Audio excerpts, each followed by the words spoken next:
দুই দিন ধরে ফেসবুকে ঢোকা যাচ্ছে না। পুরো ফেসবুক জুড়ে শুধুমাত্র তাহসানের বিয়ের খবরে সয়লাব হয়ে আছে। কি একটা অবস্থা!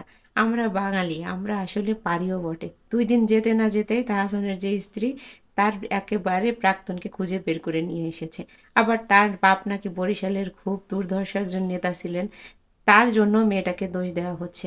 অথচ মেয়েটা কিন্তু খুব ছোট বয়সেই তার বাবাকে হারিয়ে যে কি পরিমাণে স্ট্রাগল করে এই পর্যায়ে এসেছে, এটা নিয়ে কিন্তু কেউ ভাবছে না। আবার কেউ কেউ তো মুস্তাক তিশার জুটির সাথে তাহসান এবং তার স্ত্রীর জুটির সাথে তুলনা করছে। মানে কি একটা অবস্থা আমাদের! তাহসানের নাকি বয়স খুব বেশি। আর এই তাহসানই যদি মোটামুটি চেহারার একটা মেয়েকে বিয়ে করতো, আমরা বাঙালিরাই কিন্তু বলতাম যে আহারে লাখো মেয়ের ক্রাশ, কি একটা বিয়ে করেছে। আসলে আমরা আসলে কি চাই, আমরা কি চাই, কি পেলে যে আমরা খুশি হব, আমরা নিজেই জানি না। কেন যে আমরা অন্যের লাইফে এত বেশি নাক গলাই, এটাও বুঝতে পারি না।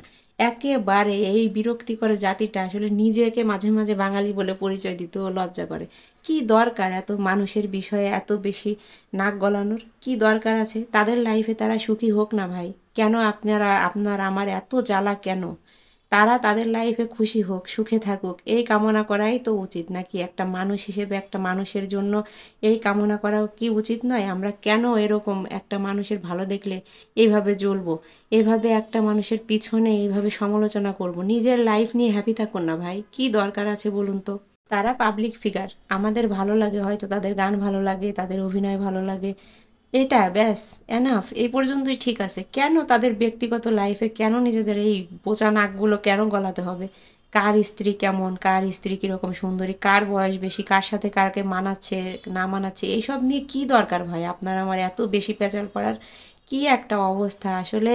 কি বলবো, আমাদের এই বাঙালি জাতির মতো এরকম মনে হয় কোনো জাতি নেই যে যারা অন্যের বিষয়ে এত বেশি নাক গলায়, এত বেশি মাথা ঘামায়। আমরা বাঙালিরাই দেখবেন যে একে অন্যের বিষয়ে যে কি পরিমাণ মাথা ঘামাবো। আর বিশেষ করে কারো ভালো তো অফকোর্স বাঙালি কারো ভালো দেখতে পারে না।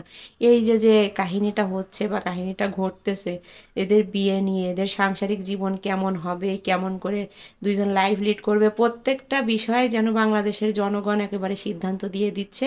আর এটা মানতে হবে, এরকম একটা বাধ্যবাধকতা মনে হচ্ছে ওদের আছে। ওদের কিন্তু আমাদের কোনো বিষয়ে কোনো বাধ্যবাধকতা নেই। কেন নিজেদের এইভাবে এত বেশি আরেকজনের বিষয়ে এত বেশি মাথা গলাতে হবে? যার যার লাইফ নিয়ে সেই ভালো থাকুন না, তাদেরও ভালো থাকতে দিন। তাদের জন্য শুভকামনা জানান, তাদের যাতে ভালো থাকে তারা, সেই জন্য তাদের একটা মানুষ হিসেবে তো অন্য কিছু না পারেন, এতটুকু পারেন যে একটা মানুষের ভালো হোক, অন্য একটা মানুষ ভালো থাকুক, না সুখে থাকুক, তাদের যাতে আর কোনো, তাদের জীবনে যাতে বিচ্ছেদ নামের আর কোনো কিছু আর না আসে, বিচ্ছেদ যেন তাদের ছুঁতে না পারে, এতটুকু শুভকামনা তো জানাতেই পারি নাকি?